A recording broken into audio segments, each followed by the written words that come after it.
Everyone remembers Jamie Newman. He was tabbed as a future first-round pick, with some saying he was the number 8 overall prospect, and others saying he was the third best quarterback behind Trevor Lawrence and Justin Fields. As we all know, things did not quite go as expected for him. When he got to Georgia, he was seen as someone who could break out and become a superstar there, but as we all know, he opted out of the 2020 college football season, and he thought he was good enough to be a first-round pick regardless. This was all based on potential, and Jamie Newman threw his football career away. He ended up going undrafted this past year and was recently cut. In today's video, I want to take a look at the rise, the fall, and the mistakes that Jamie Newman made as we basically summarize his entire football career. But before we get started with that, nearly 80% of you guys are not subscribed to the channel for this season, and I'm going to need your help, so be sure to hit that button, smash that like button for the algorithm, and let me know another topic I could do next. Now, let's get started and talk about the tragic downfall of Jamie Newman. In order to understand what went wrong for Jamie Newman, we need to go back in time. He grew up loving the game of football, and it wasn't until his 8th or 9th grade year when people knew he was going to be big time. His high school coach said, quote, "I was very impressed with him being a mature rising 9th grader. Typically a lot of kids coming out of middle school, still have a lot to play in them and want that middle school mindset. But Jamie was more of a leader, and he was more about getting the guys together, working and trying to perfect their craft. It was very difficult to find information about his high school and early years, and this is really all I could find. One thing was for certain, Newman had a great mindset.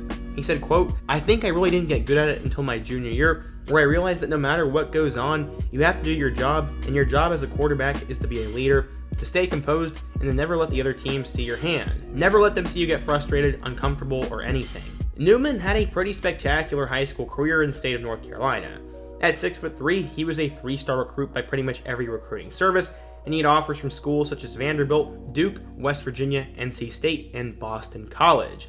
He accounted for more than 3,000 all-purpose yards as a junior, and was your typical 3-star average recruit. Where was Jamie Newman going to go, though? He eventually decided to commit to Dave Clawson and became a Demon Deacon. He said, quote, "I would like to thank all schools and coaches that have recruited me, but I have officially committed to Wake Forest." National analysts were apparently raving about his ability, as they said he was built like a linebacker, but was also an underrated passer. According to 24/7 Sports, Newman was a 3-star recruit, the number 17 dual-threat quarterback, and the 649th best player in the class of 2016. Wake Forest doesn't exactly produce a ton of high-level quarterbacks, so no one really knew what he was going to do or how he was going to contribute to that team.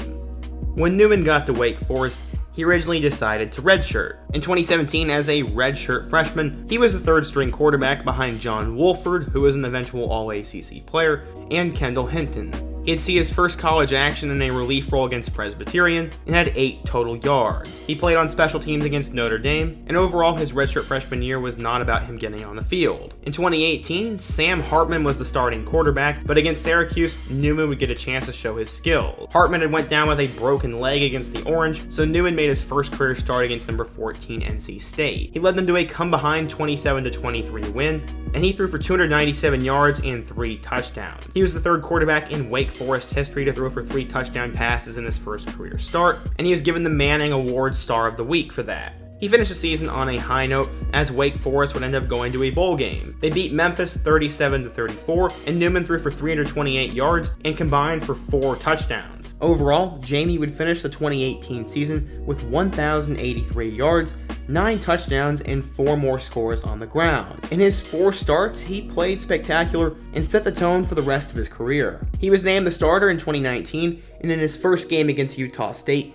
he threw for 400 yards and combined for 4 touchdowns. He would help them win games against North Carolina and Boston College, and the Demon Deacons had started out the 2019 campaign at 5-0, and they are now ranked number 19 in the country for their game against Louisville. Despite nearly 300 yards and 3 touchdowns from Newman, Wake Forest lost a close game 62-59, and this was their first loss. From there, they'd win a close game against Florida State, and jump back into the polls where they would beat NC State. Unfortunately, they get blown out by Virginia Tech the following week before a tough game on the road against Clemson. Newman would struggle in that game, and the Tigers would absolutely dominate. From there, Newman did not have the greatest end to his season, but a lot of that is because of an injury he had to his left shoulder. To finish the year, they had lost an overtime game against Syracuse and had lost to Michigan State in the Pinstripe Bowl, and what was a really promising start to the season did not end as well as many expected. The Demon Deacons went 8-5, But Jamie Newman had become a hot name in college football after passing for 2,868 yards with 26 passing touchdowns and 6 rushing touchdowns. Because of this, he was seen as a fringe NFL draft prospect, but he would decide to enter the transfer portal. After weighing his options, Jamie Newman decided to join the Georgia football program. This came 2 days after Jake Fromm declared for the 2020 NFL Draft, and Newman had this to say.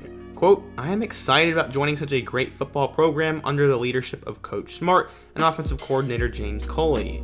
I believe in this UGA's amazing staff, their great football program, and the passionate fans supporting this team." So yeah, Newman was now seen as the future at quarterback for the Georgia Bulldogs. A lot of people started saying he could potentially win the Heisman, be a first-round pick, and develop into that special player. It was going to be a weird bridge year for Georgia quarterbacks until one of their recruits panned out. Unfortunately, that would not happen. Unfortunately for Newman, he would have some competition. A few weeks into the summer, former 5-star quarterback and USC player JT Daniels announced that he'd be transferring to the Georgia program and he would be eligible right away. While Daniels was still nursing an injury, many expected Newman to be the starter, and then we got hit with a bomb. Newman decided to opt out of the 2020 college football season and prepare for the NFL Draft. There are a couple theories why he opted out. The first one, and least likely one, is that he was actually trying to stay safe during the 2020 season, and we all know that is not the reason. Second, Newman probably thought he was promised the job, and when JT Daniels was brought in, he may have thought he wasn't going to win the job. He also may have been upset with Coach Kirby Smart, and to get back at him, he would decide to opt out. Thirdly, maybe he knew he wasn't that good, and that he would be exposed at the SEC level and hurt his draft stock. Finally, he saw a lot of other big-time NFL draft prospects opt out, and with his name being mentioned in the first round, he probably thought that he was one of them and that he wanted to save his draft position, so he decided not to play. Overall, this would absolutely kill him, as despite working out in the offseason, he would not get drafted and he would tank. He was signed by the Philadelphia Eagles, and while he did get a chance to play in the preseason, he was cut a few weeks ago, and the once potential top 10 pick is now a free agent. Now we may be asking, what went wrong for Jamie Newman? Well, in my personal opinion, I think he was good, but not NFL good. I can't deny that he played really well for Wake Forest, but it's a whole different monster to play at the NFL level. I think he would have gotten exposed at Georgia, and while he still could have been drafted, I don't think he was ever going to be that first-round pick that some thought he would be. He thought that opting out would save his draft stock, but in reality it hurt it, as he was always a guy who was potential-based and not production-based. Guys like Trevor Lawrence and Justin Fields had already proven themselves, but people were hyping up Newman because of the system he was in and the opportunity to play in the SEC. Since he opted out, there was no tape of him in the SEC, and based on his tape at Wake Forest, he was not good enough to be a first-round selection, let alone a draft pick at all. Ultimately, I think it comes down to a lack of actual NFL skill, his decision to opt out, and potentially some bad advice. What do you guys think though? Will Jamie Newman ever get a chance? Why did he opt out? And who is another player or topic I could take a look at next? Be sure to let me know down in the comment section, hit that like button if you want to support today's video, subscribe if you are new here, and check out all my other videos on the end screen.